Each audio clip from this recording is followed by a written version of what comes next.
Ano na po si Milot, nagpapa-registered na po. Ako nga po, ma'am, may kinakabanat ako. Ano kayang day? Parang ako naiinip na. Gusto ko na ngayon mag-anak ka na sa isang araw. Ay, si Papa naman daw po yung kailangan sa atin. O nalulungkot at ikay wala. Marami po ditong tindang saging. Si Mama po ay bumibili pa ng buko juice.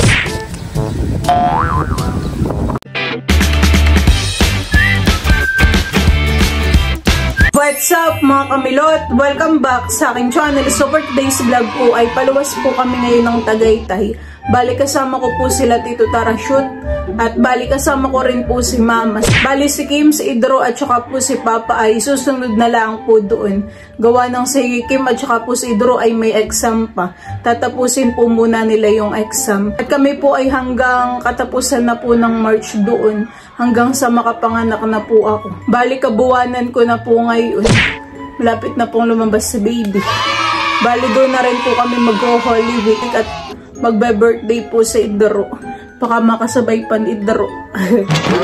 Baka po makasabay pa ni Idro ang birthday. Bali nagaya ko na naman po yung mga damit ko. Tapos po yung mga damit po ni baby. Tapos po yung mga papel, yung mga kailangan po para po sa ospital. Ilang araw na lang po ay makikita at makakasama na po namin si baby. Bali ang pangalan po ni baby ay Emilio Aristeo. Malapit na pong lumabas si Esteo. Pagbalik po namin dito sa Infanta ay kasama na po namin siya. Kami po ni Mama ay ready na. Hinihintay lang po namin sila Tito Tarashoot at kami po ay dadaanan po dito. Yan po mga kamilot at kami po ay nandito na sa gasoline station. Bibili na rin po kami ng drinks. Ano mamaya kang sito? Ha? Bawal ikaw na ito at matamis. Mag-hi ka muna dali. Ay? Ay! Harap dito Andres. Ay sus!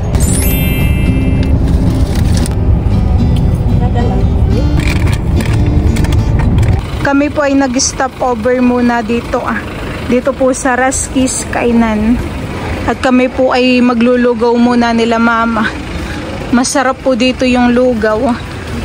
Nakalagay po sa bao. Na kaya tinitingnan po ni Mama ay kanin. Sa iyo po kanin? Lugaw na lang. Akin po yung lugaw with chicken. Isa po. Meron din po ditong mga pasalubong.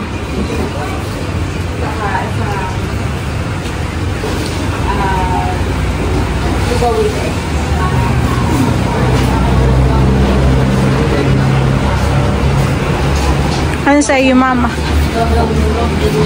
Ayaw mo po ng chicken? Kami may tinidor po.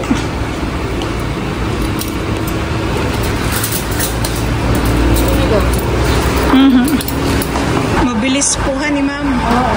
Luto na po talaga yung lugaw nila dito. Sa akin Ma'am may chicken.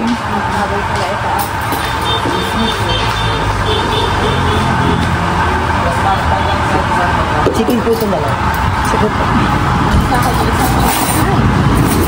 Meron din po ditong tokwat baboy.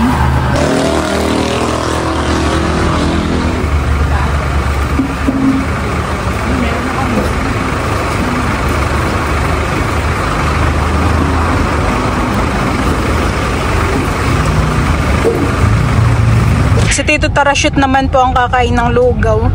At nagising na po si Andres. Mamilot. Atin na lang. At malaki ang saging.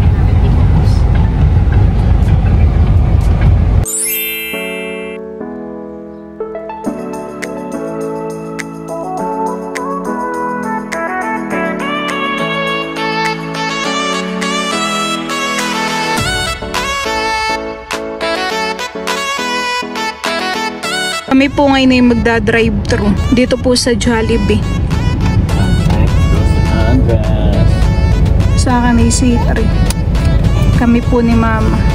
Saka isang, ano nga mga Andre? Yung burger steak. Burger steak na walang drink. Tsaka burger tito. At saka burger, anong burger? Okay, regular lang. Yung regular burger, 5. Apat. Apat lang pala, sorry. Tatlong yum burger, daddy. Isa yung chicken burger.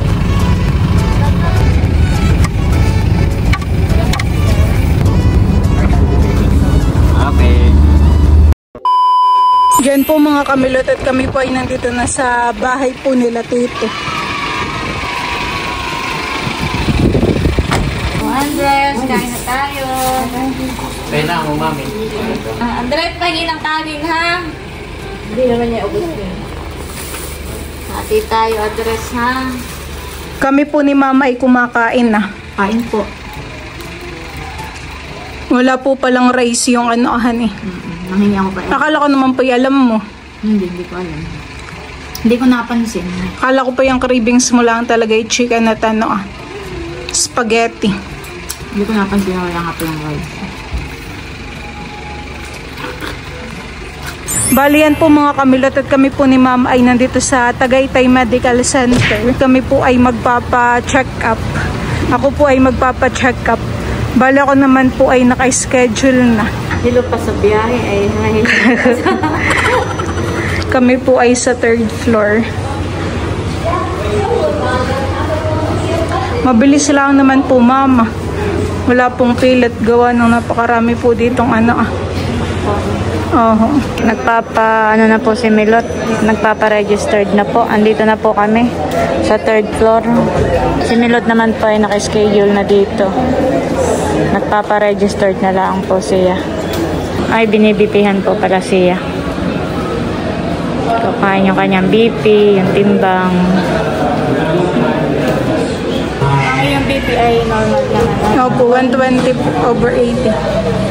Kahit tayo pagod sa biyahe ay okay na naman. Tapos pag lumabas daw yung tayo na yung papasok. Tayo na po yung next. Yan po mga kamilot, tapos na po yung aking check-up. Baka daw po ako ay manganak ay April pa po mamahan eh. Basta first week po ng April. Tapos ay next week, pag hindi pa yan humilag, ay tuturukan ka na ng pagkahilag para makaanak ka na. Tapos may mga ibinigay pang bibili na gamot. Mga vitamins po. Vitamins. Tapos ay kailangan mo magpa-ultrasound po. Ng BPS po han eh. Yun lang naman. Tara na. Tara po. Dumaan po muna tayo sa Mercury han eh. Tara po. Mabilis lang naman po yung check-up. Magpapa-schedule po muna ako ng ultrasound. Kata po. Ngayon pa naman daw pong Holy Week ay walang ultrasound at mga Kaya madam rin schedule na po para pagbalik natin eh. agad bukas. So ngayon, Sa parking po Mama sa harap. Nandun po si Tito.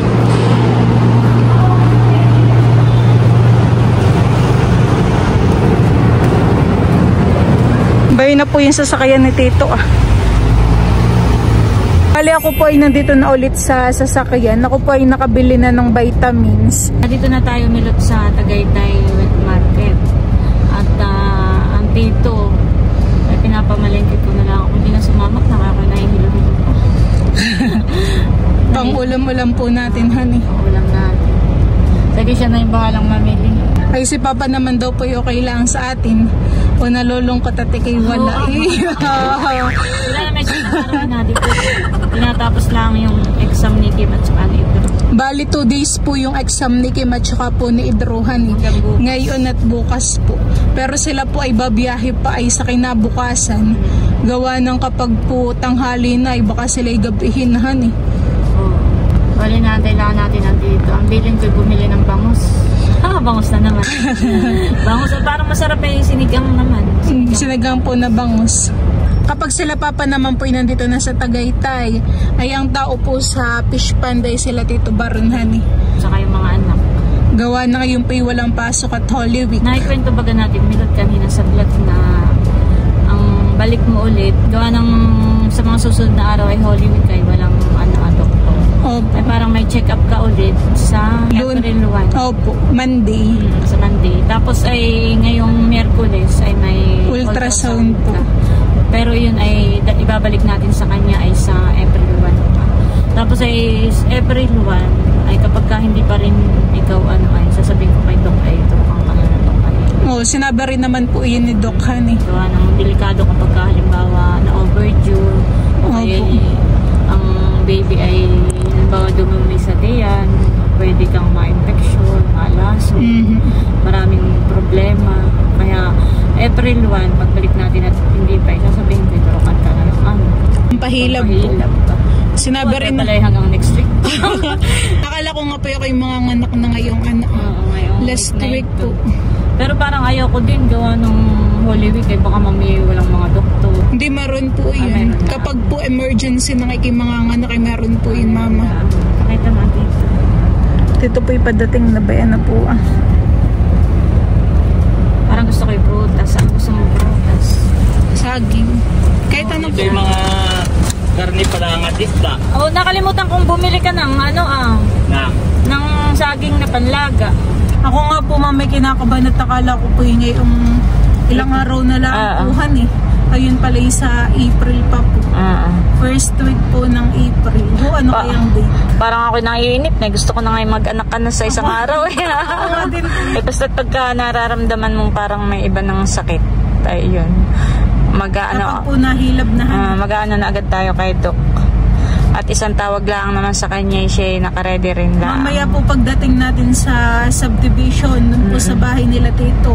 At wala na po ngayon dito kayo maglalakad-lakad. Oo, doon ka lang sa malapit, huwag ka na lumayo. Doon ka lang sa tanaw mo yung bahay.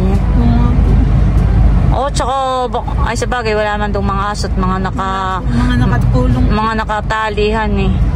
Kaya si Kulog ay nasa probinsya ay gawa ng naaawa rin ng mga tita kapag nakatali. Hindi po makagala. Bawal na. Nasakay na po sa fish pond, nakasama sila Silver. At nakakapaglaro siya doon, nakakagala-gala. Si mama po ay bumili ng papaya at saka po ng star apple.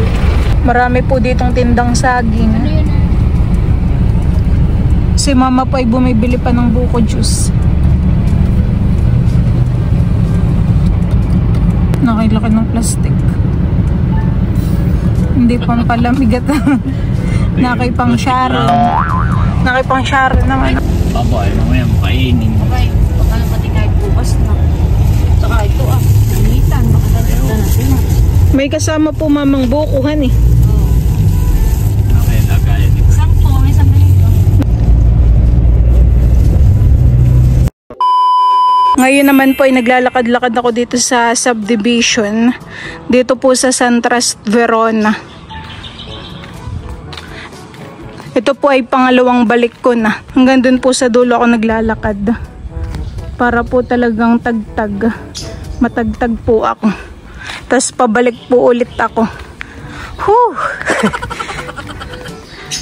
Kanlong na naman po ngayon. Hindi na po mainit. Dito po sa nilalakaran ko.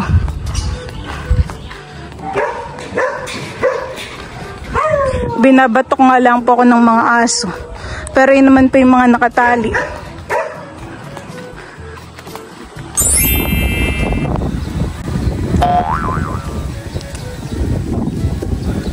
Ako po'y hanggang dito laang naglalakad. Gawa ng diyan po ay kakonti ng bahay. Tapos po ay damuhan na. Pabalik na po ulit ako dun sa may unahan.